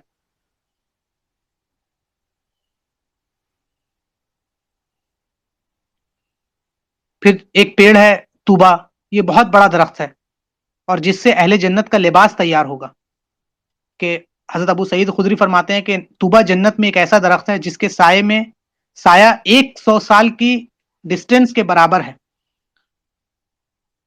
اتنا بڑا درخت ہے کہ ایک انسان، ایک سوار اس کے سائے میں 100 سال تک چلتا رہے گا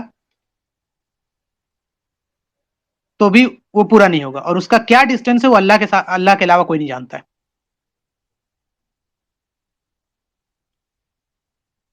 تو الگ الگ قسم کے جنت میں درخت ہوں گے، اور ان کا جو پھل ہوگا اس کا الگ الگ ٹیسٹ ہوگا،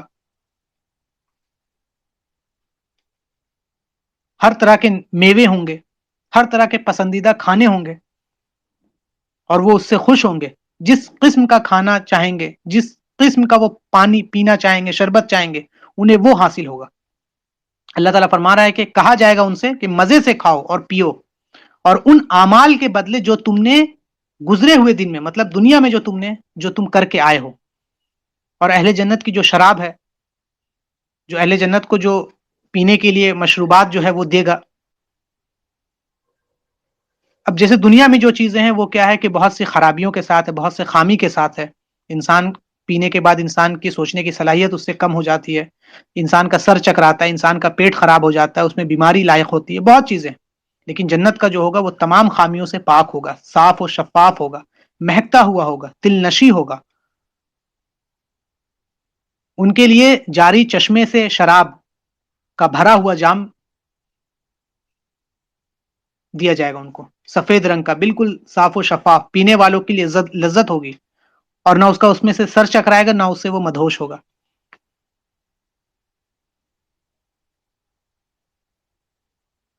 اس کے پینے والوں کو اس سے اکتاہٹ بھی نہیں ہوگی۔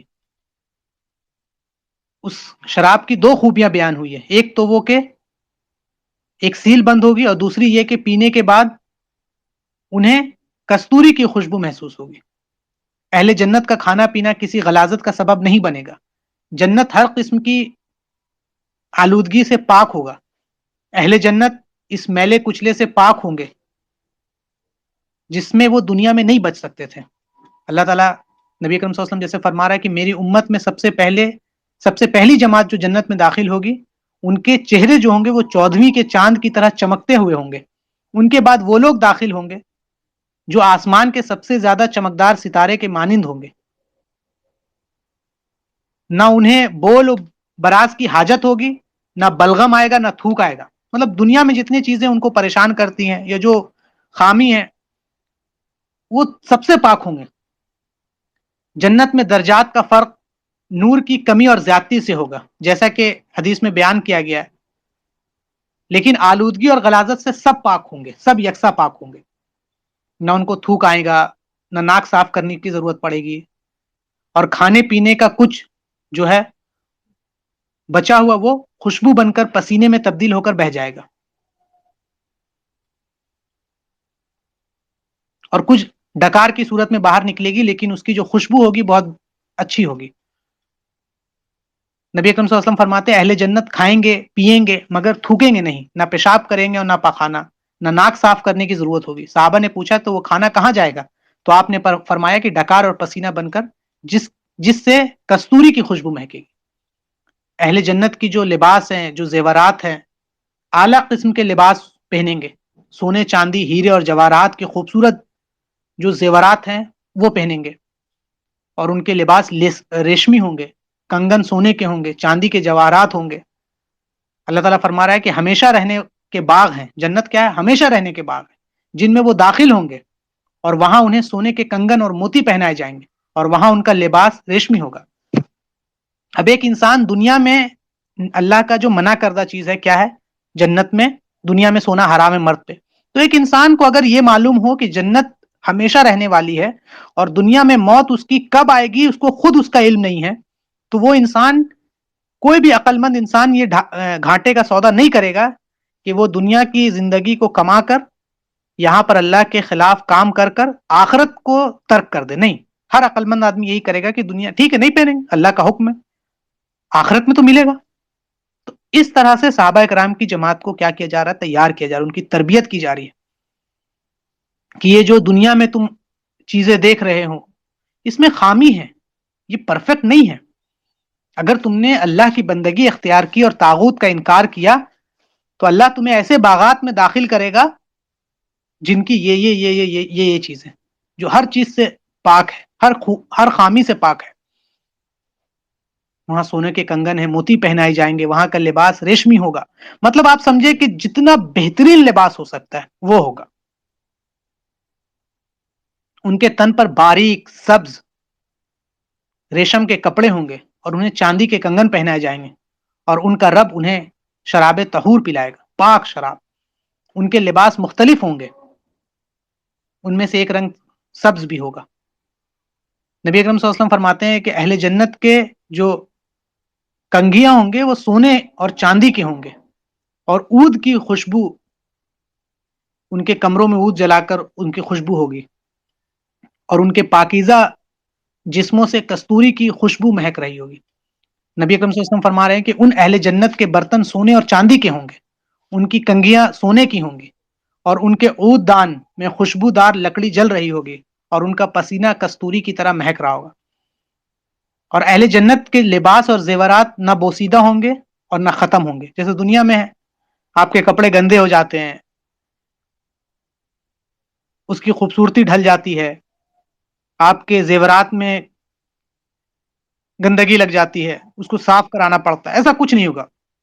جنت میں جانے والے ہمیشہ تر و تازہ رہیں گے اور کبھی بدحال نہیں ہوں گے، نہ ان کے لباس بوسیدہ ہوں گے اور نہ ان کی جوانی ختم ہوگی۔ اب اہل جنت کی گفتگو اور محفلیں، دیکھیے ہر اس چیز کو یہاں پہ کنسیڈر کیا جا رہا ہے جو دنیا میں ایک انسان کرتا ہے، گزرتا ہے، ہر اس چیز کو۔ اور پھر اللہ تعالیٰ جنت کا ان کو جنت کے بارے میں پھر بتا رہا ہے کہ اہل جنت ایک دوسرے سے ملاقات کریں گے، پاکیزہ محفلوں میں اکٹھے ہوں گے، اور دنیا میں اپنے جو حال تھے ان کے اس کو یاد کر کے اللہ کے انعامات اور جنت کے ملنے کا تذکرہ کریں گے۔ آپ دیکھیں کہ اگر دنیا میں جیسے وہ رہے ہیں، دنیا میں جو حال رہے ہیں ان کو وہ ذکر کریں گے۔ اور اہل جنت کی مجلس کے بارے میں اللہ تعالیٰ فرماتا ہے ان کے سینوں میں جو کینہ حسد ہوگا وہ ہم نکال دیں گے، اور وہ تختوں پر آمنے سامنے بیٹھے بیٹھے بھائی بھائی ہوں گے۔ ہر طرح کی جو بھی روحانی خرابی ہے سب نکال دیا جائے گا، جسمانی خرابی سب نکال دیا جائے گا۔ اور اللہ تعالیٰ قرآن میں ہمیں بتاتا ہے کہ وہ اپنی محفلوں میں کیسی بات کریں گے۔ تو وہ اہل جنت ایک دوسرے کی طرف متوجہ ہو کر باہم ایک دوسرے سے حال پوچھیں گے۔ وہ کہیں گے کہ بلا شبہ ہم اس سے پہلے اپنے اہل و عیال میں اللہ سے ڈرا کرتے تھے۔ لیکن بتایا جا رہا ہے کہ اگر تم دنیا میں اللہ سے ڈرو گے تو جنت میں تم آرام کرو گے، اور پھر اللہ نے ہم پر احسان کیا۔ یہ تم جو ڈر رہے ہو دنیا میں اللہ سے، یہ بے فائدہ نہیں ہے۔ ایسا نہیں ہے کہ دنیا میں جو لوگ فائدہ اٹھا رہے ہیں، دنیا میں جو لوگ اچھی پراپرٹی بنا لے رہے ہیں، دنیا میں جو لوگ جن کا نام ہے، دنیا میں جو لوگ اللہ سے نہیں ڈرتے ہیں لیکن اللہ تعالیٰ ان کو بہت دے رہا ہے، اس کا بالکل مطلب نہیں ہے کہ وہ اللہ ان سے راضی ہے، بلکہ اللہ تو ان سے راضی جو اللہ سے ڈرتا ہے۔ ٹھیک ہے دنیا میں ان کو مل رہا ہے، یہ آزمائش ہے، لیکن آخرت تو تمہارا ہے۔ تو یہ بھی ایک تربیت کا پارٹ ہے، تربیت کی جا رہی یہاں پر بھی کہ اپنے اہل و عیال سے ڈرا میں سب سے زیادہ اللہ سے ڈرتے تھے، اور اللہ نے پھر ہم پر احسان کیا اور ہمیں جھلسنے والی لو کے عذاب سے بچا لیا۔ بلا شبہ ہم پہلے ہی اس اللہ کو پکارا کرتے تھے، بے شک وہی خوب احسان کرنے والا اور نہایت رحم کرنے والا۔ اور اہل جنت جو ہوں گے وہاں پر سر پسندوں کا بھی تذکرہ کریں گے، جو دنیا میں اہل ایمان کے دلوں میں شکوک اور شبہات پیدا کرنے کی کوشش کرتے تھے، جو کفر کی طرف بلاتے تھے۔ جیسا اللہ تعالیٰ قرآن میں فرماتا ہے کہ وہ جنتی ایک دوسرے کی طرف متوجہ ہو کر بام پوچھیں گے، ان میں سے ایک کہنے والا کہے گا کہ بے شک میں دنیا میں ہر ایک ہم نشیں تھا، میرا ایک ہمنشی تھا جو کہتا تھا کیا بھلا تو بھی قیامت کی تصدیق کرنے والوں میں سے ہے کہ. اب دیکھیں ڈسکشن کا اسلوب سمجھے یہاں پر, اور کتنی خوبصورت بات ہو رہی ہے کہ دنیا میں ان کی تیاری ہو رہی ہے کہ جیسے اگر آپ کو کوئی ایسا انسان ملے جو ایتھیسٹ ہو, جو کافر ہو, جو مشرک ہو, اور جو آپ کے ایمان پر شک پیدا کرنے کی کوشش کرے, ارے نہیں یار آخرت وخرت کچھ نہیں ہوتا, ہم کو اس دنیا میں مر جانا ہے, یو اونلی لیو ونس, تو انجوائے کرو, ایسا کچھ نہیں ہوتا آخرت میں. تو اللہ تعالیٰ ان کا حال بیان کر رہا ہے. تو تربیت کا پارٹ دیکھ رہے کتنا خوبصورت ہے, اللہ تعالیٰ کتنے خوبصورت انداز میں صحابہ کرام کی تربیت کر رہا ہے, اور اس کے ذریعے تمام امت کی, کہ یہی سوال دنیا کے لوگ بھی کہتے ہیں, اور یہی سوال وہاں پہ وہ فرمائیں گے کہ میرا ایک ہمنشی تھا جو کہتا تھا ہم سے کہ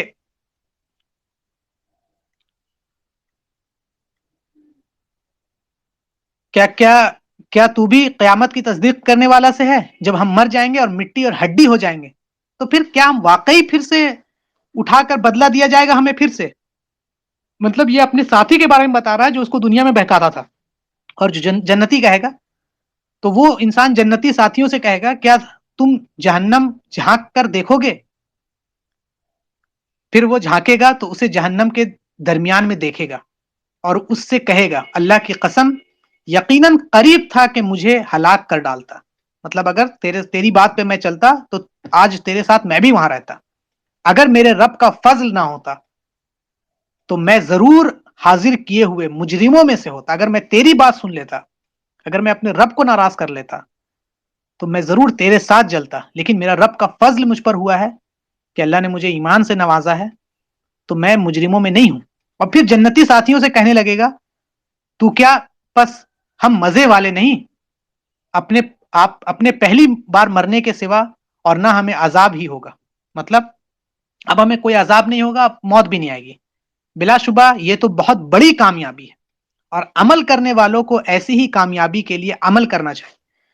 یہاں پہ ورڈز دیکھیں اور تربیت دیکھیں کہ کیا خوبصورت انداز میں صحابہ کرام کی جماعت کی تربیت ہو رہی ہے, کہ اگر تمہیں کوئی انسان دنیا میں بہکائے, تمہیں دنیا میں تم جب لوگوں کے سامنے یہ لے کر جاؤ, جب مکہ کی گلیوں میں تم یہ لے کر بڑھو کہ دیکھو جنت ہے جہنم ہے, تو لوگ تمہارا انکار کریں گے, تو اللہ جواب بھی پہلے سے تیار کر کے دے رہا ہے.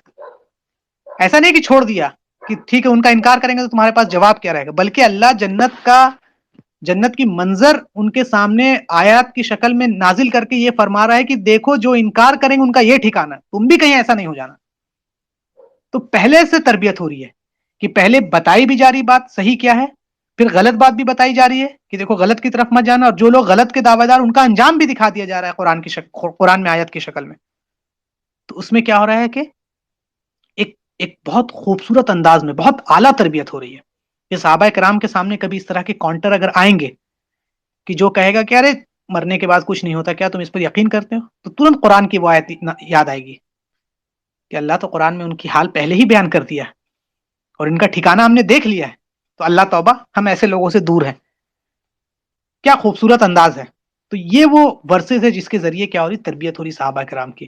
تو آپ دیکھیں نا کہ وہ جماعت کیسی جماعت بن جاتی ہے کہ قیامت کی صبح تک ویسی کوئی جماعت آج بن کر نہیں آ سکتی, کبھی نہیں, نہ آئی ہے نہ آئے گی, اور تمام انسانوں کے لیے آئیڈیل اور نمونہ بن گئی ہے. پھر اہل جنت کی بیویوں کے بارے میں بات ہو رہا ہے کہ دنیا میں مومن کی بیوی جو مومن ہوگی آخرت میں بھی اسی کی بیوی ہوگی. جیسے اللہ تعالیٰ فرما رہا ہے قرآن میں کہ جو کہ ہمیشہ کے باغ ہیں جن میں وہ داخل ہوں گے, اور وہ بھی جو ان کے باپ دادا اور ان کی بیویوں میں اور ان کے اولاد میں جو صالح ہوں گے, اور فرشتے جنت کے ہر دروازے میں ان کے پاس آئیں گے, ہر دروازے سے ان کے پاس آئیں گے. تو جو جنت میں ان کی بیوی ہوں گی اور وہ نیک ہوں گی, مرد بھی نیک ہوگا, تو دنیا میں جو ہوں گی تو جنت میں بھی ان کی بیوی ہوں. اور اہل جنت سائے میں تکیے لگا کر بیٹھیں گے. مطلب آپ سمجھے کہ ہر طرح کی جو کا مزہ ہوتا ہے, سکون ہوتا ہے, انسان تمام کچھ سے پاک, کام کرنے سے پاک, ایک دم سکون کی زندگی, وہ بتایا جا رہا ہے کہ آرام سے تم بیٹھو گے وہاں. اور اللہ تعالیٰ فرما رہا وہ ان کی بیویاں سائے میں تختوں پر ٹیک لگائے ہوں گے. پھر اللہ تعالیٰ فرماتا تم جنت میں داخل ہو جاؤ گے, تم اور تمہاری بیویاں خوشحال ہوں گے. اور حیران کن حد تک ایک انسان جہاں سوچ نہیں سکتا ہے ویسی حسین و جمیل عورتیں ہوں گی. پھر اللہ تعالیٰ فرما رہا ہے اسی طرح ہوگا، اور ہم غزال چشم، بڑی بڑی آنکھوں والی، یہ خوبصورتی کا ڈسکرپشن ہے. بڑی آنکھ جو ہوتا ہے وہ خوبصورتی کا ایک ڈسکرپشن ہوتا ہے لڑکی کا. تو اللہ تعالیٰ فرما رہا بڑی بڑی آنکھوں والی حوروں کو ان کی بیویاں بنا دیں گے. حور جو ہے وہ جمع، اردو میں حور جب کہتے ہیں تو بطور واحد استعمال ہوتا ہے. حورا اس عورت کو کہتے ہیں جس کی آنکھوں کا سفید حصہ جو ہے، جو آنکھ ہوتا ہے اس کو جو سفید حصہ ہے انتہائی سفید ہو. مطلب اس کی آنکھ کا جو سفید کا پارٹ ہے وہ جیسے ہمارا کیسا، اگر ہم دیکھیں گے تو اس میں تھوڑا یلوئش رہتا ہے اور بلیک پارٹ میں تھوڑا براؤنش رہتا ہے، لیکن اس کے آنکھوں کا سفید حصہ انتہائی سفید ہو اور سیاہ جو کالا حصہ وہ انتہائی کالا ہو. اور عین آئینہ کی جمع ہے، مطلب حور العین موٹی آنکھیں والی عورتوں کو کہتے ہیں. تو اللہ نے قرآن میں جو حور العین کا جو کریکٹر بیان کیا ہے کہ وہ نوجوان اور ہم عمر ہوں گی. بے شک اللہ تعالیٰ فرما رہا قرآن میں، بے شک متقی لوگوں کے لیے کامیابی ہیں، باغات ہیں، انگور ہیں اور نوجوان ہم عمر عورتیں ہیں. اور پس ہم انہیں کنواریاں بنائیں گے. من موہنی سے مراد ہے کہ جس کو دیکھ کر انسان کا دل سکون سے بھر جائے. من موہ لے کہ انسان دیکھے اور دیکھتا رہ جائے، اس کی پلکیں وہاں سے نہیں ہلے. ہوتا نا، کہتے انسان کو کہ خوبصورت، ایسا خوبصورت نظارہ ہے من موہنے والا. من موہنے سے مراد ہوتا ہے کہ اس کی خوبصورتی انسان کے دل تک سما جائے. ہم عمر سے مراد ہے کہ جب انسان ہم عمر ہوتا ہے نا تو ہم خیال ہوتا ہے، تو بہت سی باتیں، مطلب ایج گیپ کم ہوتا ہے. تو آپ دیکھیں گے کہ جو بات آپ یا جس انداز میں کھیل کود یا جس انداز میں آپ ہنسی مذاق اپنے عمر والوں کے ساتھ کرتے ہیں وہ بڑوں اور چھوٹوں سے نہیں کر پاتے. پھر اللہ تعالیٰ آگے فرما رہا ہے کہ ان کی جھکی نظریں، وہ ان میں جھکی نظریں والی شرمیلی اور باحیا ہوں گی. ان سے پہلے انہیں کسی انسان اور کسی جن نے ہاتھ نہیں لگایا ہوگا. تو یہاں پہ تیاری کی جا رہی کہ دیکھو جنت ایک ایسی جگہ جہاں پہ جو حوریں ہوں گی کسی انسان نے نہ کسی جن نے ان کو ہاتھ لگایا ہوگا. پھر اللہ تعالیٰ قرآن میں فرما رہا ہے اور ان کے لیے غزال چشم حوریں. اور اس کا پھر اگزامپل ہے جیسے غلاف میں لپیٹے ہوئے موتی، یہ جیسے کیسے موتی ہے خوبصورت سی اور اس کو ایک دم غلاف میں لپیٹ کر دیا جاتا ہے، پیش کیا جاتا ہے. چھپا ہوا موتی کہ سورج کی روشنی کی وجہ سے، پولوشن کی وجہ سے اس کا رنگ خراب نہ ہو، اور نہ کسی ہاتھ کے چھونے سے اس کے اندر کوئی نشان پڑ جائے. اور قرآن نے ایک مقام پر انہیں ہیرے اور جواہرات سے تشبیہ دیا. اللہ تعالیٰ فرما رہا ہے کہ گویا وہ ہیرے اور موتی ہوں گے. جنت کی عورتیں دنیا کی عورتیں جیسی نہیں ہوں گی. یہ بھی بتایا جا رہا ہے کہ جس طرح سے دنیا کی عورتیں ہوتی ویسی نہیں ہوں گی. انہیں حیض، نفاس، بول براز اور تھوک بلغم نہیں آئے گا. اللہ تعالیٰ نبی اکرم صلی اللہ علیہ وسلم نے جنت کے مردوں اور عورتوں کے حسن و جمال کے بارے میں فرمایا ہے، اور یہ حدیث میں ایسا آتا ہے کہ سب سے پہلے جماعت جو جنت میں داخل ہوں گی وہ 14ویں رات کے چاند کی طرح حسین و جمیل ہوں گے. نہ وہ تھوکیں گے، نہ انہیں بلغم آئے گا، نہ وہ بولو براز کی حاجت ہوگی. جنت میں ان کے برتن اور کنگیاں جو ہوں گے وہ سونے اور چاندی کے ہوں گے. ان کے عود دان جس میں وہ خوشبو رکھتے ہیں اس میں خوشبودار لکڑی جل رہی ہوگی. ان کا پسینہ کستوری کی طرح مہک رہا ہوگا. ان میں سے ہر ایک کی 2 بیویاں ہوں گی، اور شہید کے لیے 72 ہے. اور وہ اتنی حسین ہوں گی کہ ان کی پنڈلی کا گودا حسن کی وجہ سے گوشت کے باہر سے نظر آئے گا. مطلب خوبصورتی کی مثال بیان کی جا رہی ہے، ایپیٹوم، خوبصورتی کی معراج. اور نبی اکرم صلی اللہ علیہ وسلم نے اپنے صحابہ کو اہل جنت کے حسین و جمال کی جو جھلک دکھائی ہے تو ذرا غور کرے کہ کہیں آپ کو اس کی مثال مل سکتی ہے؟ نہیں مل سکتی. جیسے کہ اللہ کے رسول صلی اللہ علیہ وسلم فرما رہے ہیں کہ اگر اہل جنت کی ایک عورت زمین والوں پر ایک نگاہ ڈال دے، اگر اہل جنت کی ایک عورت زمین والوں پر ایک نگاہ ڈال دے تو زمین اور آسمان کے درمیانی حصہ چمک اٹھے گا اور خوشبو سے بھر جائے گا. تو سوچے کہ ایک جھلک یہ خوبصورتی بتائی جا رہی ہے کہ یہ تمہارے لیے انعام تیار کیا جا رہا ہے تاکہ تم دنیا کی ان عورتوں میں لگ کر اللہ کی نافرمانی نہ کرنے لگ جاؤ.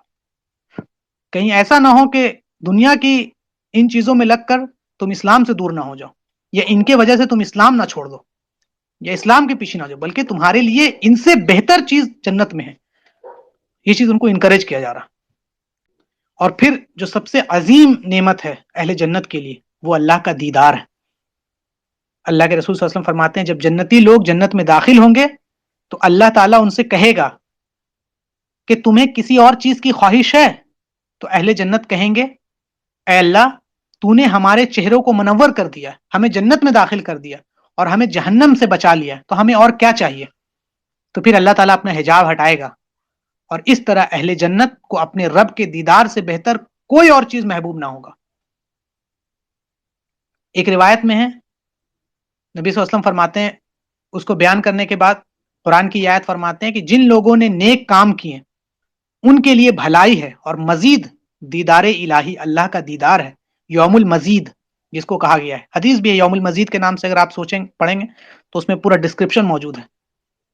اور ان کے چہروں کو سیاہی اور ذلت نہیں ڈھانپے گی، یہی لوگ جنتی ہیں اور ہمیشہ ہمیشہ رہیں گے. اور اہل جنت کو اللہ تعالیٰ کی خوشنودی اور رضامندی بھی حاصل ہوگی. جیسے اقبال کہتا ہے نا کہ کبھی اے حقیقت منتظر نظرہ لباس مجاز میں کہ ہزار سجدے تڑپ رہے تیری ایک جبین نیاز. کہ زندگی کا، پوری دنیا کا جو مقصد ہے وہ صرف اللہ تیرا دیدار ہے، تیری رضا ہے.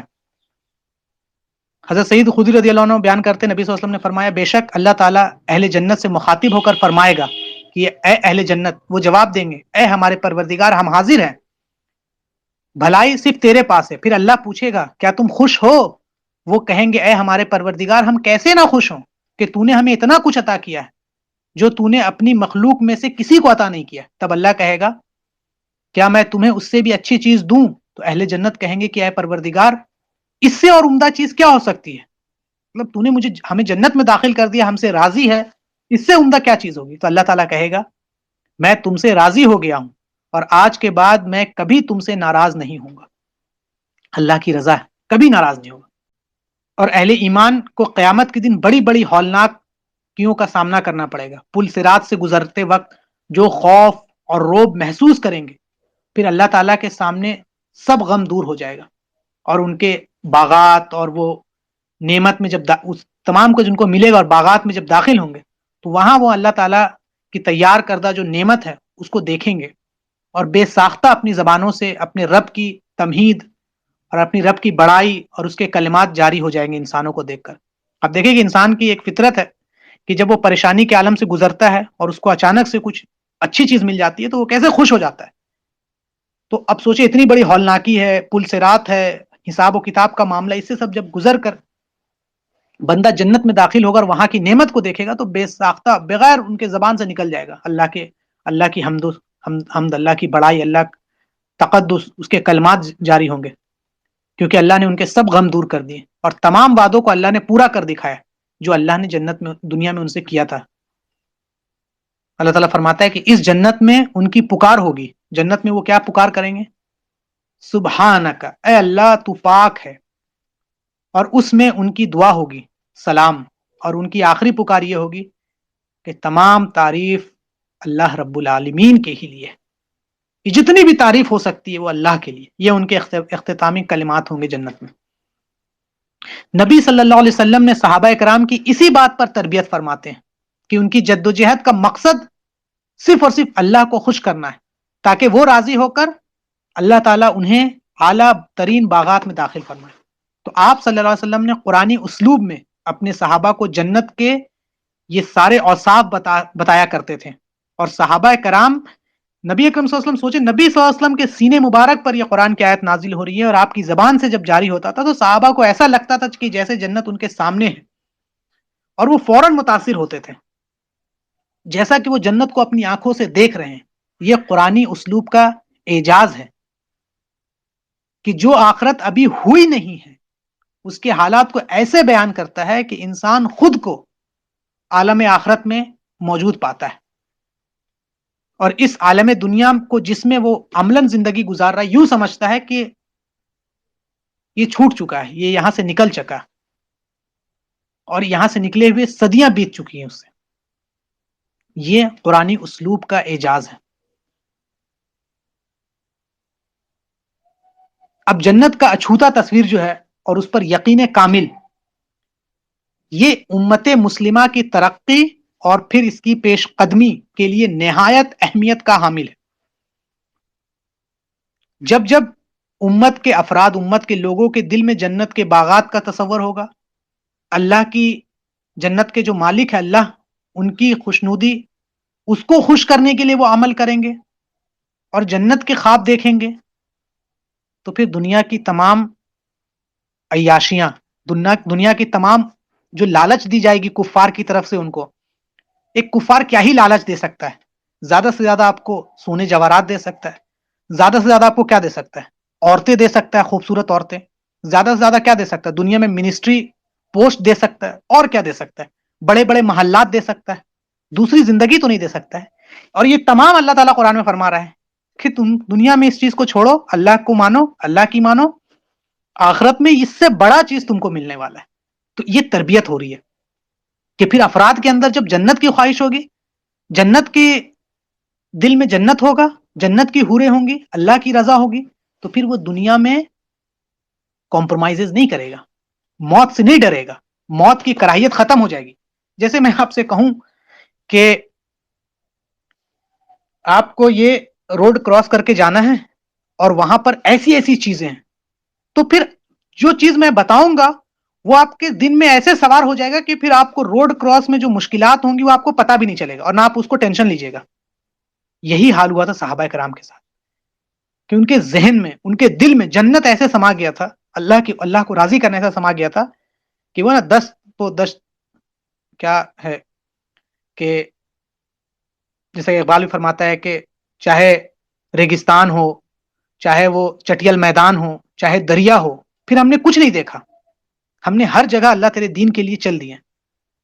کسی حکمران کے سامنے کھڑے ہو کر سچ بولنا ہو، یا اپنے جسم کو کٹتا ہوا دیکھنا ہو، آریوں سے چرتا ہوا دیکھنا ہو، لیکن اللہ تیری پکار، تیری حمد و ثنا، تیری بڑائی، تیری تکبیر ہم نے بلند کی ہے۔ کیوں؟ یہ کیسے پیدا ہوا؟ یہ پیدا ہوا کہ آپ کے ذہن میں آخرت کا تصور اس طرح پختہ بیٹھ گیا ہے کہ پھر دنیا کی کوئی چیز آپ کو اس کو ہلا نہیں پائے گی۔ یہ وہ تربیت تھی جو اللہ کے رسول نے صحابہ کرام کی تھی، جنت کی ان آیات کے ذریعے سے، قرآنی اسلوب کے ذریعے سے، کہ ان کے دلوں میں جو کمزوری تھی، ایک انسان کی جو، ایک مرد کی کیا کمزوری ہو سکتی ہے، ایک عورت کی کیا کمزوری ہو سکتی ہے، یہ یہی تو ہو سکتی ہے کہ پیسہ، پوزیشن، عورت کے ساتھ اپوزٹ چیز ہے۔ تو وہ تمام کچھ کی تیاری ایسے کی گئی ہے کہ ان کے دل سے یہ کمزوری ختم ہو جائے، اور موت کی جو کراہیت ہے کہ ایک انسان کیوں نہیں مرنا چاہتا ہے، ایک انسان سے پوچھا جائے کہ آپ کیوں نہیں مرنا چاہتے ہیں، تو وہ یہی کہے گا کہ بال بچے ہیں، بیوی ہے، میں نے اتنا بڑا کاروبار کھڑا کیا ہے، لوگ یہاں مجھے جانتے ہیں، میرا نام ہے، یہی وجہ ہے۔ لیکن جب آپ کو یہ علم ہو جائے کہ یہ جو بھی چیز ہے اس کی کوئی حیثیت نہیں ہے، بلکہ ایک ایسی چیز ہمارا انتظار کر رہی ہے جس کو کوئی سوچ بھی نہیں سکتا ہے، تو پھر موت میں تو مزہ ہے، پھر تو مرنے کے لیے انسان جیے گا، پھر وہ ہمیشہ دعا کرے گا اللہ تعالیٰ کب تیرے سے ملاقات ہو جائے۔ صحابہ کرام کے اندر یہی چیز تھی کہ وہ اللہ سے ہمیشہ دعا کرتے تھے کہ کب اللہ کی ملاقات ہو، کب اللہ سے ملے، کب اللہ سے ملے اور یہ نعمت پائیں۔ اسی لیے ان کو دیکھیں جہاد میں شہادت کی آرزو ہوتی تھی، کہیں بھی کسی کا دربار ہو، رستم ہو، ابو جہل ہو، ابو لہب ہو، کوئی ہو، سب کے سامنے کھڑے ہو گئے سینہ تان کے۔ 1,00,000 کی فوج ہو اور خالد بن ولید کا 1,000-2,000 کا لشکر ہو، کھڑے ہو گئے۔ کیوں؟ کون سی چیز ان کو موٹیویٹ کی ہے؟ یہی سب چیزیں، یہی وہ تربیت ہے جو ان کو موٹیویٹ کر رہی ہیں، جو ان کو موت کی طرف یاد دلا رہی کہ مرنا ان کے لیے کامیابی تھا، اور آج ہمارے لیے مرنا ناکامی ہے، اسی لیے وہ کامیاب تھے اور ہم ناکامیاب ہیں۔ ان کو مرنا پسند تھا کیونکہ رب کی ملاقات تھی، اور ہمیں مرنا پسند نہیں ہے کیونکہ ہمیں دنیا سے محبت ہے۔ اور اسی لیے ایک حدیث بھی ہے کہ وہن کی بیماری جب آ جائے گی تو تم پر قومیں ایسے ٹوٹ پڑیں گی جیسے کھانے پہ بھوکا۔ تو وہن کیا ہے؟ دنیا کی محبت، موت سے کراہیت۔ اور صحابہ کرام کے ساتھ الٹا تھا، دنیا سے بے رغبتی اور موت سے محبت، اللہ سے ملنے کی خواہش. تو یہ وہ طریقہ تھا. ان کے دلوں میں، صحابہ کے دلوں میں ایسا جوش اور جذبہ اور ولولہ پیدا ہو گیا تھا کہ اللہ کے دین کے غلبے کے لیے، کہ اللہ کا دین نافذ ہو ہر جگہ، صبر و استقامت اور عزیمت کے ساتھ ساتھ اپنا جی جان سب لٹا دیا. کیوں؟ کیونکہ ان کو معلوم ہے کہ یہاں لٹا رہے ہیں 10، جنت میں اس کا ملٹی پلائی ملے گا. کتنا ملے گا سوچ بھی نہیں سکتے. یہاں ایک پیسہ لوٹ رہا ہے، وہاں کروڑوں کا حساب ہوگا. یہاں ایک جان لوٹ رہی ہے، وہاں ہمیشہ کی جان ہے. یہاں ایک بیوی قربان ہے، وہاں حور ہے. اور امت مسلمہ کی تاریخ کے سنہرے اوراق میں جتنے بھی فیصلہ کن مارکے ہوئے، جتنے بھی فیصلہ کن جنگیں ہوئی ہیں، اور جتنی بھی عظیم فتوحات ہوئی ہیں، آپ جب اس کو پڑھیں گے، جائیں اور تاریخ پڑھیں اور ان عظیم کامیابیوں کو دیکھیں، تو پتہ چلے گا کہ جو سپہ سالار تھے اور مجاہدین تھے، ان کی چاہت ہی تھی کہ ہم جیتنے نہیں جا رہے ہیں، ہم مرنے جا رہے ہیں، تاکہ ہم شہید ہو کر جلدی سے جلدی اپنے رب سے ملے اور اپنی حوروں سے ملے. یہی خواہش ہوتی تھی. اور جو فریضہ جہاد کی صورت میں عبادت میں مصروف رہتے تھے اور اللہ تعالیٰ کی جنتوں کو حاصل کرنے کا شوق، جنون حد تک پہنچا ہوا تھا. اور تاریخ اسلام میں بے شمار مثالیں موجود ہیں. آپ دیکھ لیجئے، جب طارق بن زیاد اندلس پہنچتے ہیں تو کشتی جلا دی کہ اگر جیت گئے تو اندلس فتح، شہید ہو گئے تو جنت. ہتین کا معاملہ دیکھ لیں، صلاح الدین ایوبی کی فتح، کتنی کم مسلمان، عیسائی اتنا زیادہ.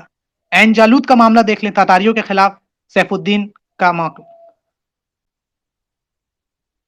محمد بن فاتح کا معاملہ دیکھ لیں.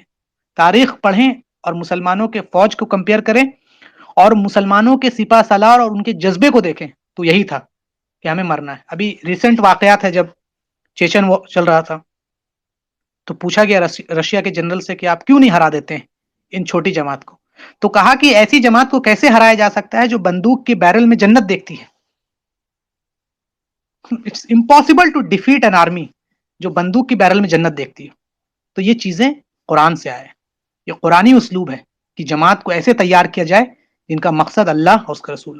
تو یہ وہ ورسز تھی قرآن کی جس سے صحابہ کرام کی شروعاتی جو جماعت ہے اس کی تیاری ہو رہی ہے. انشاءاللہ تعالیٰ جو کل کا درس ہوگا اس میں ہم پھر جہنم کا بیان دیکھیں گے، اور دیکھیں گے کہ کس طرح سے جہنم کے بیان سے صحابہ کرام پر ایک اثرات طاری ہو رہے ہیں، اور پھر اس کے ذریعے سے ان کی تربیت ہو رہی ہے.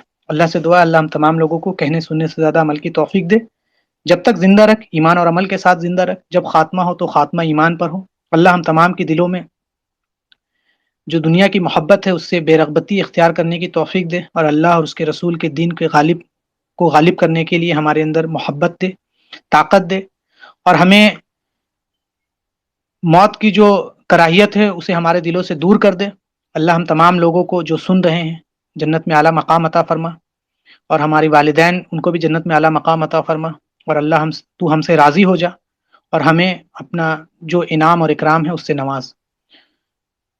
اللہ تعالی ہم تمام لوگوں سے کہنے سننے سے زیادہ عمل کی توفیق دے.